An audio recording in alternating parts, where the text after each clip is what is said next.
नमस्कार।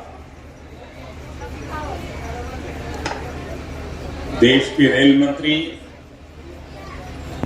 श्री अश्विनी वैष्णव जी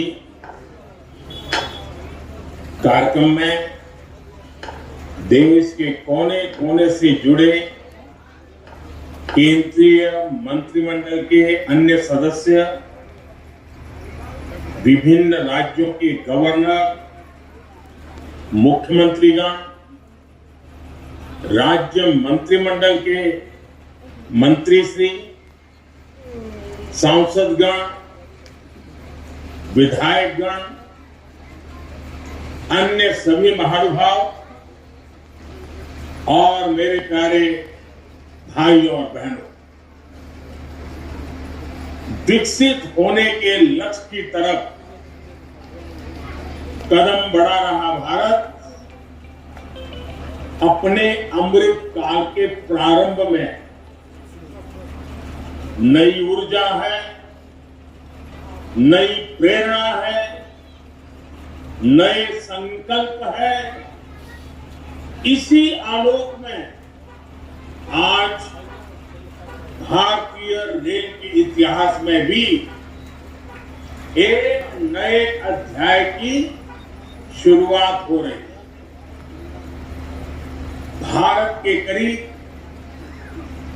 1300 प्रमुख railway station अब अमृत भारत रेलवे स्टेशन के तौर पर विकसित किए जाएंगे, उनका पुनर्विकास हो, आधुनिकता के साथ हो। इसमें से आज 508 अमृत भारत स्टेशनों के पुनर्निर्माण का काम शुरू हो रहा है और इन 508 अमृत भारत स्टेशन के नवनिर्माण पर करीब 25,000 करोड़ रुपए खर्च किए जाएंगे। आप कल्पना कर सकते हैं, ये देश के इंफ्रास्ट्रक्चर के लिए, रेलवे के लिए और सबसे बड़ी बात है मेरे देश के सामान्य नागरिकों के लिए ये कितना बड़ा अभियान होने वाला है। इसका लाभ देश के लगभग सभी राज्यों को मिलेगा। जैसे यूपी में इसके लिए करीब 4,500 करोड़ रुपए के खर्च से 55 अमृत स्टेशन को विकसित किया है। राजस्थान के भी 55 railway station Amrit Bharat station बनेंगे। एमपी में 1,000 करोड़ रुपए के खर्च से 34 स्टेशन का कायाकल्प होने वाला है। महाराष्ट्र में 44 स्टेशन के विकास के लिए 1,500 करोड़ रुपए से ज्यादा खर्च होंगे। तमिलनाडु, कर्नाटका और केरला के भी प्रमुख स्टेशन को अमृत भारत स्टेशन के रूप में विकसित किया जाए। मैं अमृत काल के प्रारंभ में इस ऐतिहासिक अभियान के लिए रेल मंत्रालय की सराहना करता हूं और सभी देशवासियों को बधाई देता हूं। साथियों, आज पूरी दुनिया की दृष्टि भारत पर है। वैश्विक स्तर पर भारत की साख बढ़ी है। भारत को लेकर दुनिया का रवैया बदला है और इसकी दो प्रमुख बातें हैं, दो मुख्य वजह हैं। पहली, आप देशवासी, भारत के लोगों ने करीब करीब 3 दशक बाद, 30 साल बाद देश में पूर्ण बहुमत की सरकार बनाई। वो पहली वजह। और दूसरी वजह है पूर्ण बहुमत की सरकार ने उसी स्पष्टता के साथ जनता जनार्दन की उनकी भावना का आदर करते हुए बड़े बड़े निर्णय लिए, चुनौतियों के स्थायी समाधान के लिए अविरत काम किया। आज भारतीय रेलवे भी इसका प्रतीक बन चुकी है। बीते वर्षों में रेलवे में ही जितना काम हुआ है, उसके आंकड़े, उसकी जानकारी हर किसी को पसंद भी करती है, हैरान भी कर देती है। जैसे दुनिया में south Africa, Ukraine, Poland, UK और स्वीडन जैसे देशों में जितना रेल नेटवर्क है, उससे ज्यादा रेल ट्रैक हमारे देश में इन 9 वर्षों में बिछाए गए हैं। अब कल्पना करिए स्केल, साउथ कोरिया, न्यूजीलैंड और ऑस्ट्रेलिया जैसे देशों का जितना रेल नेटवर्क है, उससे ज्यादा ट्रैक भारत ने अकेले पिछले साल बनाए हैं। एक साल में भारत में आज आधुनिक ट्रेनों की संख्या भी तेजी से बढ़ रही है। आज देश का लक्ष्य है कि रेलवे की यात्रा हर यात्री की, हर नागरिक की सुलभ भी हो और सुखद भी हो। अब ट्रेन से लेकर स्टेशन तक आपको एक बेहतर, एक उम्दा से उम्दा एक्सपीरियंस देने का प्रयास है। प्लेटफॉर्म पर बैठने के लिए बेहतर सीटें लग रही हैं, अच्छे वेटिंग रूम बनाए जा रहे हैं। आज देश के हजारों रेलवे स्टेशनों पर मुफ्त वाईफाई की सुविधा है। हमने देखा है इस मुफ्त इंटरनेट का कितने ही युवाओं ने लाभ उठाया। पढ़ाई करके वो अब बहुत कुछ अपने जीवन में सिद्धियां प्राप्त कर चुके हैं।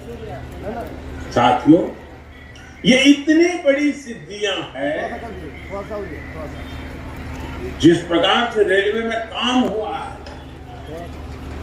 किसी भी पीएम का मन कर जाएगा कि इनका जिक्र 15 अगस्त को लाल किले से करें।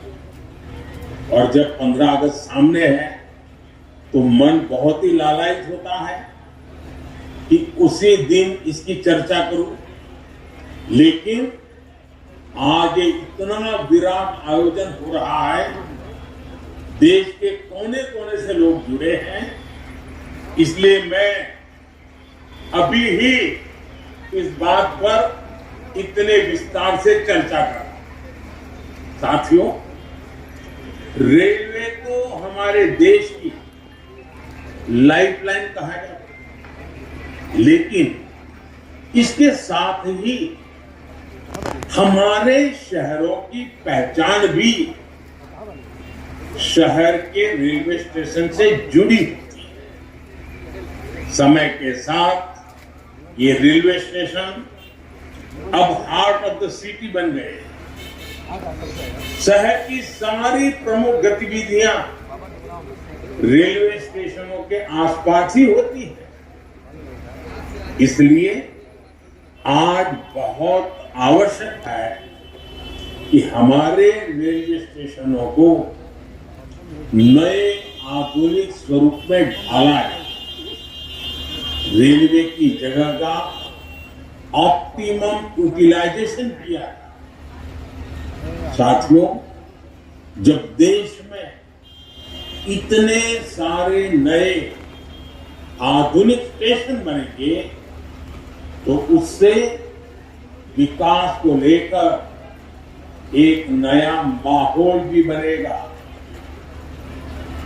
देशी विदेशी कोई भी पर्यटक जब ट्रेन से इन आधुनिक स्टेशनों पर पहुंचेगा तो राज्य की, आपके शहर की पहली तस्वीर उसे जरूर प्रभावित करेगी, वो यादगार बन जाए।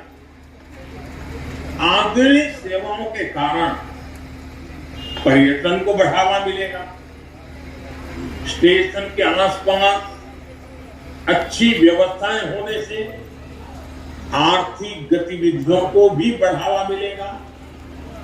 सरकार ने स्टेशनों को शहर और राज्यों की पहचान से जोड़ने के लिए वन स्टेशन वन प्रोडक्ट योजना भी शुरू की है। इससे पूरे इलाके के लोगों, कामगारों और कारीगरों फायदा होगा, साथ ही जिले की ब्रांडिंग भी होगी। साथियों, आजादी के अमृत काल में देश ने अपनी विरासत पर गर्व का भी संकल्प लिया। ये अमृत रेलवे स्टेशन उसके भी प्रतीक बनेंगे, हमें गर्व से भर देंगे। इन स्टेशन में देश की संस्कृति और स्थानीय विरासत की झलक दिखे। जैसे जयपुर रेलवे स्टेशन में हवा महल, आमेर फोर्ट जैसी राजस्थान की धरोहरों की झलक होगी।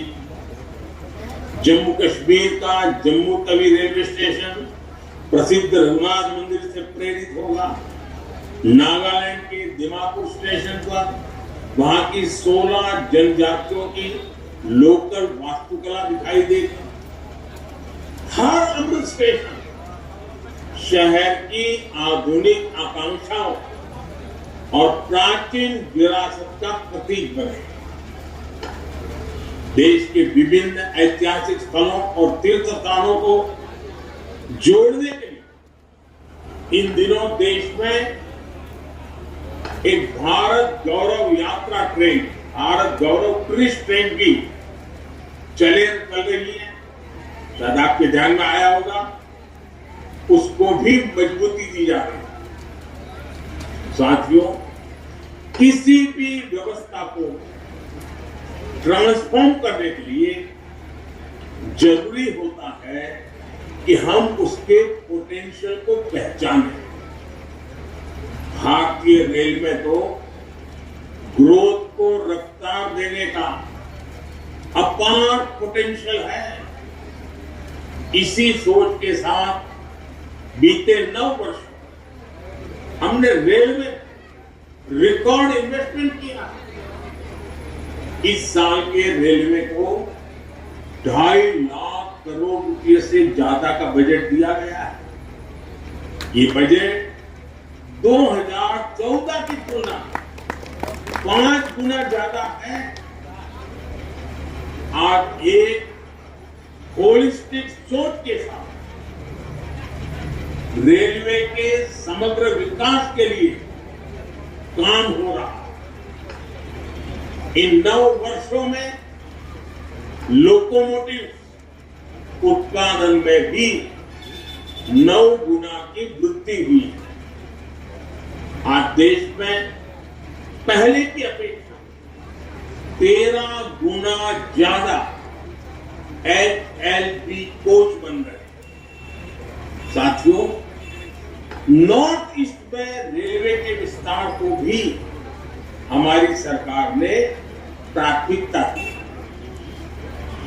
रेलवे लाइनों का दोहरीकरण हो, गेज परिवर्तन हो, इलेक्ट्रिफिकेशन हो, नए रूट्स का निर्माण हो, इस पर तेजी से काम किया जा रहा है।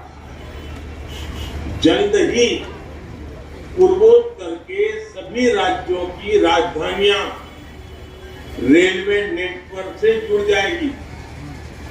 नागालैंड में 100 साल बाद दूसरा रेलवे स्टेशन बना है। नॉर्थ ईस्ट में नई रेल लाइनों की कमीशनिंग भी पहले के मुकाबले 3 गुना ज्यादा हो रही है। साथियों, पिछले 9 वर्ष 2200 किलोमीटर डेडिकेटेड फ्रेट कॉरिडोर भी बनाए गए हैं।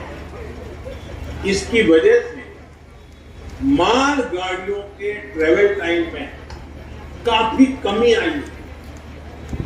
दिल्ली एनसीआर से वेस्टर्न कोस्ट तक, चाहे गुजरात के समुद्री तट हो या महाराष्ट्र का समुद्री तट, पहले जो सामान ट्रेन से पहुंचाने में एवरेज औसतन 72 घंटे लगते थे, आज वही लगेज, वही सामान, वही गुड 24 घंटे में पहुंच जाता।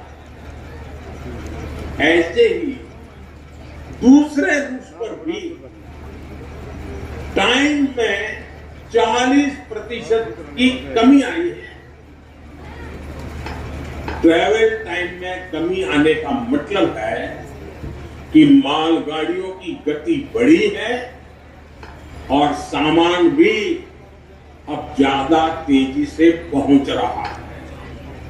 इसका बड़ा लाभ हमारे उद्यमियों, कारोबारियों और खास करके हमारे किसान भाई बहनों को हो रहा है। हमारी फल सब्जियां अब ज्यादा तेजी से देश के एक कोने से दूसरे कोने तक जा रही। जब देश में इस तरह का ट्रांसपोर्टेशन तेज होगा तो उतनी ही तेजी से भारत के जो उत्पाद है, हमारे छोटे मोटे कारीगर, हमारे लघु उद्योग जो कुछ भी उत्पादन करते हैं, वो सामान विश्व बाजार में भी तेजी से पहुंचेगा। साथियों, आप सभी ने देखा कि पहले रेलवे ओवरब्रिज का कम होने के कारण कितनी दिक्कतें आती थी। 2014 से पहले देश में 6000 से भी कम रेलवे ओवरब्रिज और अंडरब्रिज थे। आज ओवरब्रिज और अंडरब्रिज की संख्या 10,000 से ज्यादा हो गई है। देश में बड़ी लाइन पर मानव रहित क्रॉसिंग की संख्या भी 0 हो चुकी है। रेलवे और रेलवे प्लेटफॉर्म यात्री सुविधाओं के निर्माण में आज बुजुर्गों की, दिव्यांगजनों की जरूरतों का विशेष ध्यान रखा जा रहा है। साथियों, हमारा जो भारतीय रेलवे को आधुनिक बनाने के साथ ही पर्यावरण फ्रेंडली बनाने पर भी है। बहुत जल्द भारत के 100% रेल ट्रैक इलेक्ट्रीफाइड होने जा रहे हैं। यानी कुछ ही वर्षों में भारत की सारी ट्रेनें सिर्फ बिजली से चला करेगी। इससे पर्यावरण की कितनी बड़ी मदद होगी, आप अंदाजा लगा सकते हैं। 9 वर्षों में सोलर पैनल से बिजली बनाने वाले रेलवे स्टेशनों की संख्या भी 1200 से ज्यादा हो गई है। लक्ष्य यही है कि आने वाले समय में सभी स्टेशन ग्रीन एनर्जी बनाएं हमारी ट्रेनों के करीब करीब 70,000 डिब्बे, 70,000 कोचेज में एलईडी लाइट्स लगाई जाती। ट्रेनों में बायो टॉयलेट की संख्या भी 2014 के मुकाबले 28 गुना ज्यादा हो गई। ये जितने अमृत स्टेशन बनेंगे, ये भी ग्रीन बिल्डिंग के मानकों को पूरा करेंगे। 2030 तक भारत एक ऐसा देश होगा जिसकी रेलवे नेट जीरो एमिशन पर चलेगी। साथियों, रेल ने दशकों से हमें अपनों से मिलने का बहुत बड़ा अभियान चलाया है, काम किया है। एक प्रकार से देश को जोड़ने का भी काम किया है। अब ये हमारी जिम्मेदारी है कि हम रेल को एक बेहतर पहचान और आधुनिक भविष्य से जोड़ें और रेल की रक्षा, व्यवस्थाओं की रक्षा, सुविधाओं की रक्षा, स्वच्छता की रक्षा, एक नागरिक के नाते उस कर्तव्य को हमें निभाना है, क्योंकि अमृत काल कर्तव्य काल भी है। लेकिन साथियों, कुछ बातें जब आप देखते हैं तो मन को पीड़ा भी होती है। दुर्भाग्य से हमारे देश में विपक्ष का एक धड़ा आज भी पुराने धड़े पर चल रहा है। वो आज भी खुद तो कुछ करेंगे नहीं और किसी को करने भी न देंगे, न काम करेंगे न करने देंगे। ये रवैये पर अड़े हुए हैं। देश ने आज की और भविष्य की जरूरतों की चिंता करते हुए संसद की आधुनिक इमारत बनवाई। संसद देश के लोकतंत्र की प्रतीक होती है। उसमें पक्ष विपक्ष सबका प्रतिनिधित्व होगा, लेकिन विपक्ष के इस धड़े ने विपक्ष के इस धड़े ने संसद की नई इमारत का भी विरोध किया। हमने कर्तव्य पथ का विकास किया तो उसका भी विरोध किया।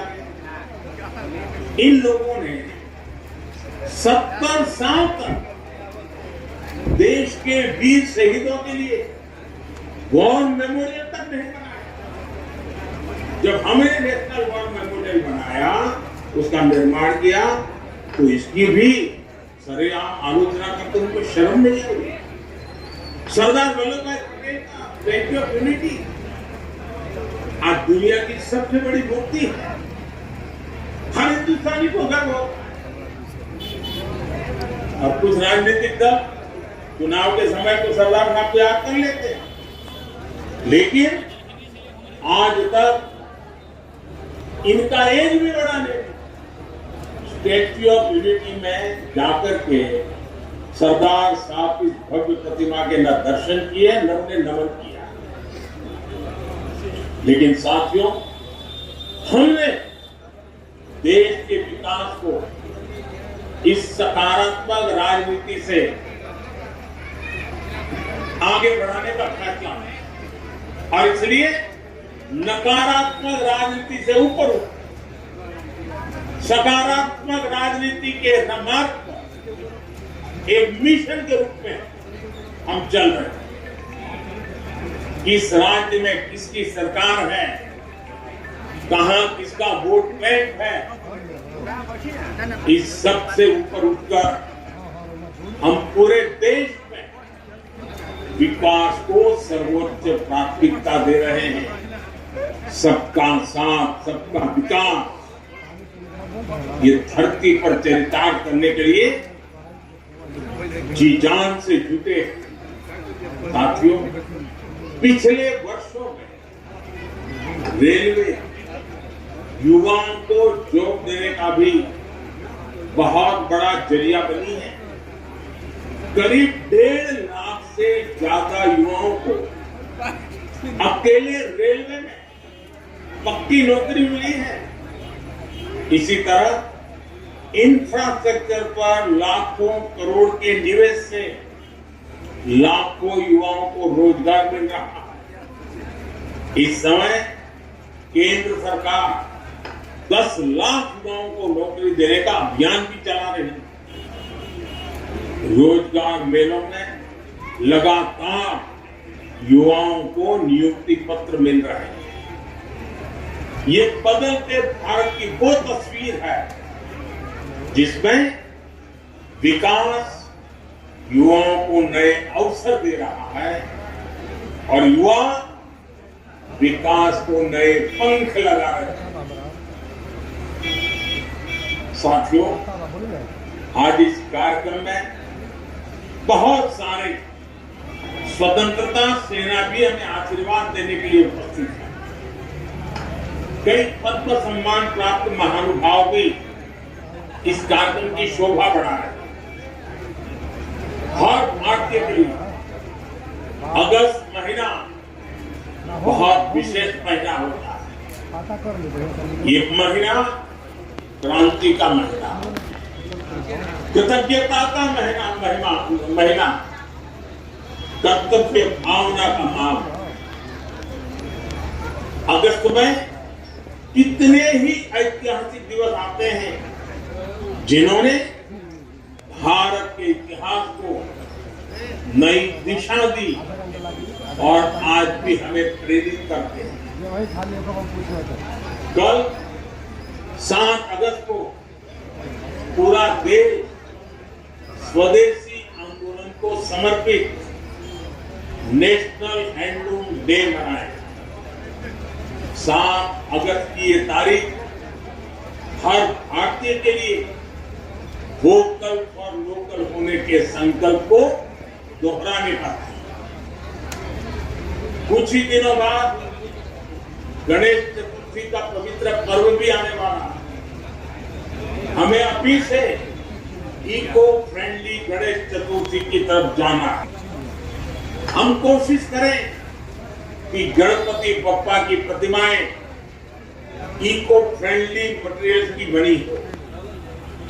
ये वर्ष हमारे स्थानीय कारीगर, हमारे हस्तशिल्पियों और हमारे छोटे उद्यमियों के बनाए उत्पादों को खरीदने की प्रेरणा देगा। साथियों, 7 तारीख के एक दिन बाद 9 अगस्त आ रही है। 9 अगस्त वो तारीख है जब ऐतिहासिक क्विट इंडिया मूवमेंट की शुरुआत हुई। महात्मा गांधी ने मंत्र दिया था और क्विट इंडिया मूवमेंट ने स्वतंत्रता की तरफ भारत के कदमों में नई ऊर्जा पैदा करना। इसी से प्रेरित होकर आज पूरा देश हर बुराई के लिए कह रहा है क्विट इंडिया। चारों तरफ एक ही गूंज है, करप्शन क्विट इंडिया, यानी भ्रष्टाचार इंडिया छोड़ो। डायनेस्टी क्विट इंडिया, यानी परिवारवाद इंडिया छोड़ो। अपीसमेंट क्विट इंडिया, यानी तुष्टीकरण इंडिया छोड़ो। साथियों, उसके बाद 15 अगस्त की पूर्व संध्या, 14 अगस्त का विभाजन विभीषिका स्मरण दिवस, जब मां भारती के 2 टुकड़े हो गए। एक ऐसा दिन है जो हर भारतीय की आंखों को नम कर देता है। ये उन अनगिनत लोगों को याद करने का दिन है जिन्होंने भारत के बंटवारे की बड़ी कीमत चुकाई। ये उन परिवारों के प्रति एक को दिखाने का जिन्होंने अपना सब कुछ खो दिया और फिर भी साहस के साथ मां भारती के लिए अपनी श्रद्धा को लेते हुए जीवन को पटरी पर लेने के लिए जूझते हैं। आज ये अपने परिवार, अपने देश के हित में, देश के विकास में महत्वपूर्ण योगदान दे रहे हैं।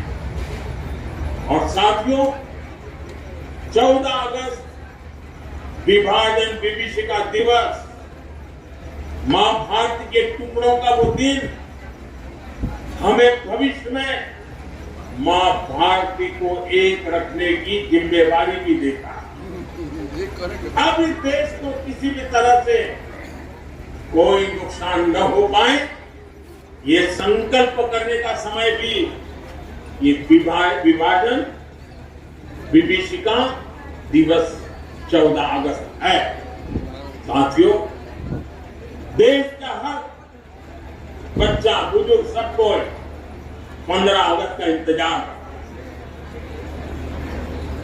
और हमारा 15 अगस्त, हमारा स्वतंत्रता दिवस, हमारे तिरंगे और हमारे राष्ट्र की प्रगति के प्रति हमारी प्रतिबद्धता को दोहराने का समय है। पिछले साल की तरह ही इस बार भी हमें हर घर तिरंगा फहराना है।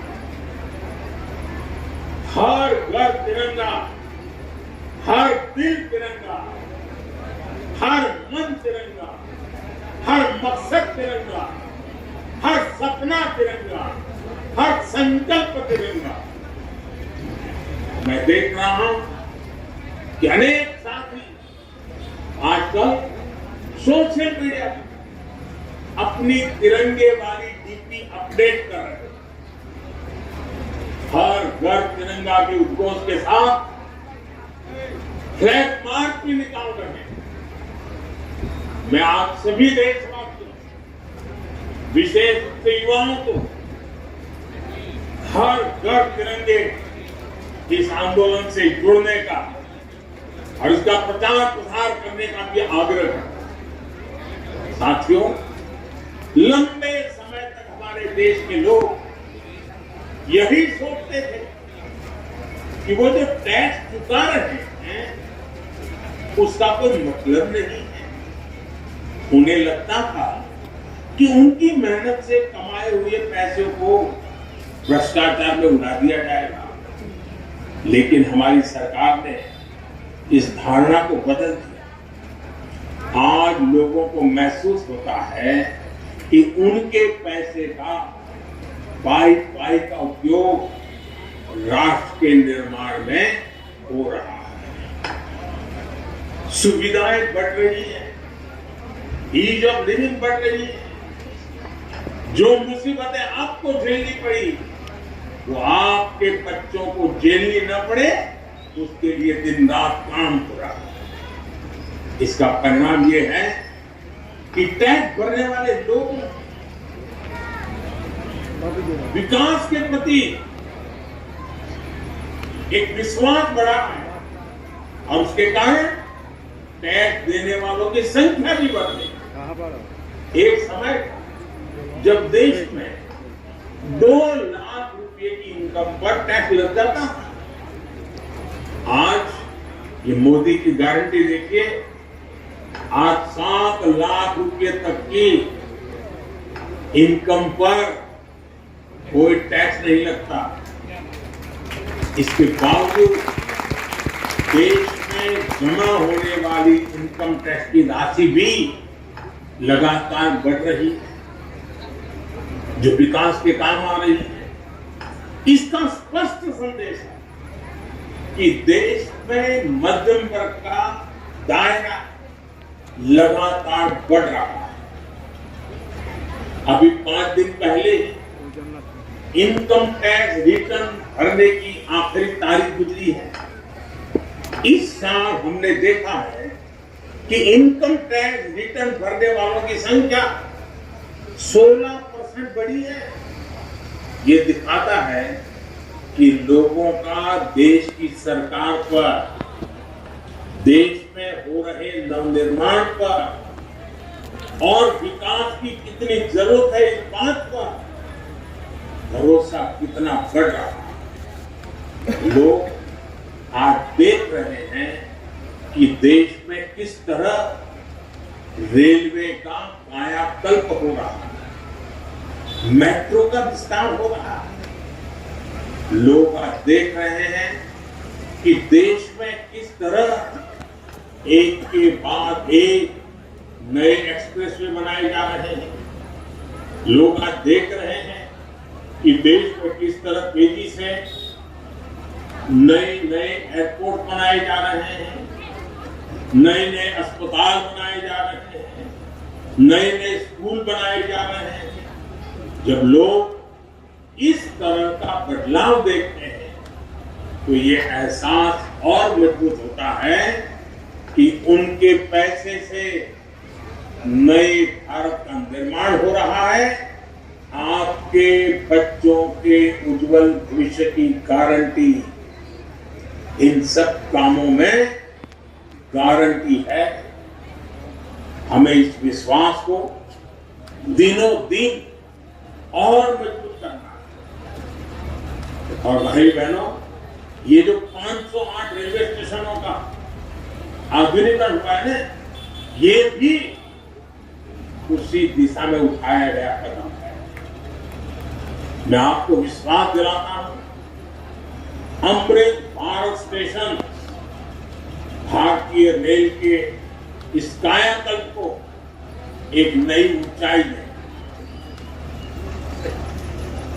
और इस क्रांति के महीने में हम सभी हिंदुस्तानी नए संकल्पों के साथ 2047 में जो देश आजादी के 100 साल मनाए, भारत को विकसित बनाने के लिए एक नागरिक के नाते मेरी जो भी जिम्मेदारी है उसको अवश्य पूर्ण करूंगा। इस संकल्प के साथ आप सबका बहुत बहुत धन्यवाद, बहुत बहुत शुभकामनाएं। और एक मिनट,